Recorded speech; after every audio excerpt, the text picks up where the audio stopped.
Hello, I am Bert Janssen.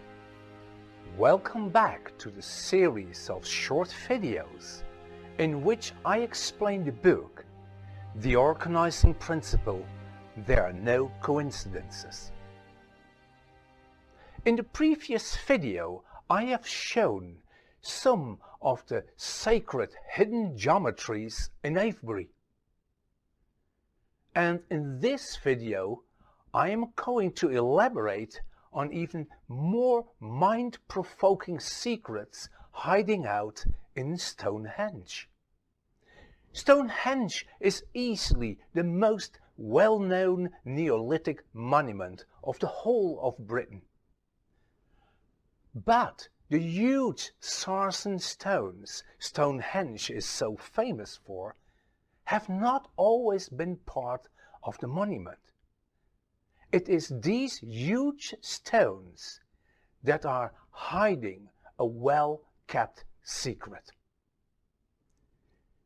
Between the first phase of building of Stonehenge, some 3100 BC, and the final phase is a period of 1,000 years. The first phase consisted of a circular bank and ditch enclosure, likely containing a ring of timber. Around 2600 BC, the builders abandoned timber and erected 80 standing stones. These so-called blue stones were brought over all the way from quarries in Wales, some 180 miles, nearly 300 kilometers from Stonehenge.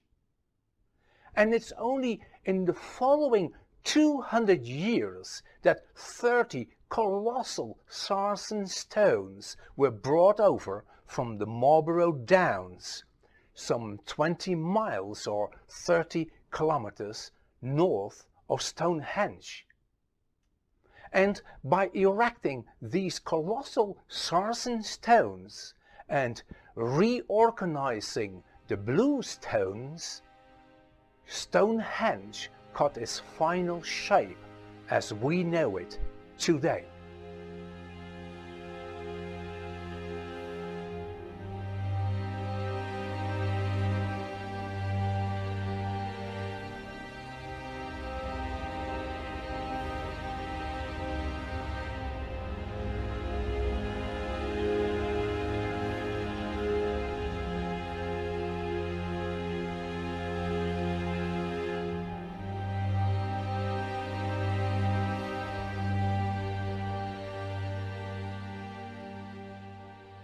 When John Michell studied Stonehenge, he noted that the rearranged ring of blue stones and the ring of sarsen stones together defined squaring the circle.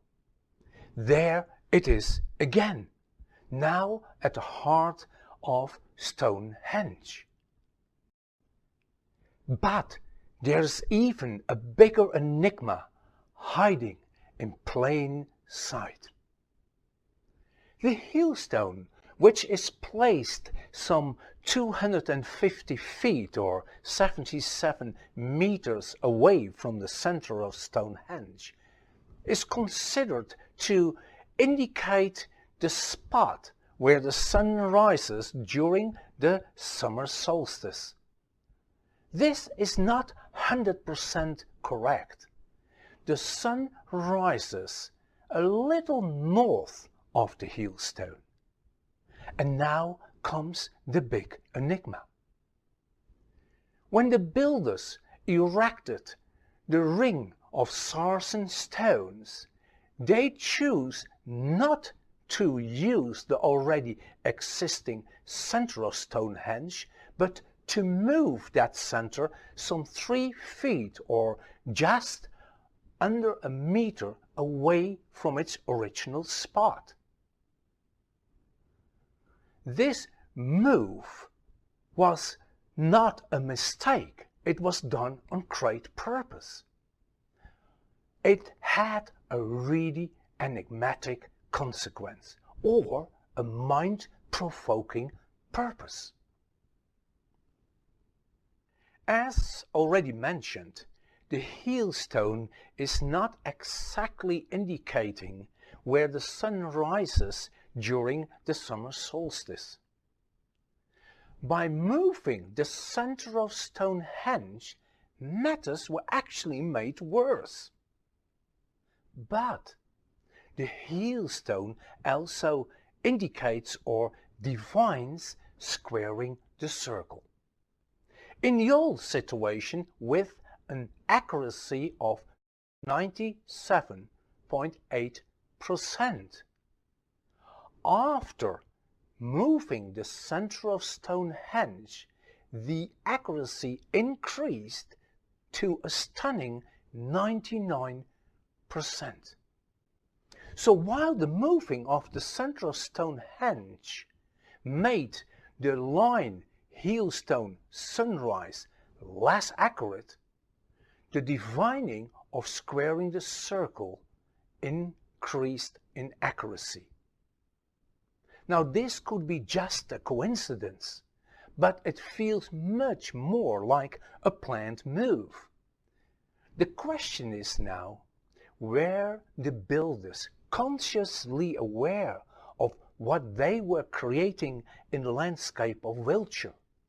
Or were they just following their intuition, their inner voice?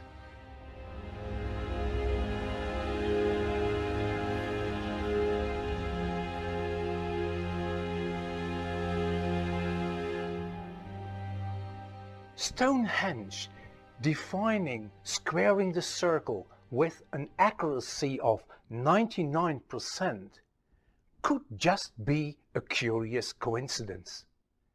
But in future videos we will see many more cases of these so-called curious coincidences, eventually leading to the observation that many of them are no coincidence at all, but connected to some kind of mysterious organizing principle.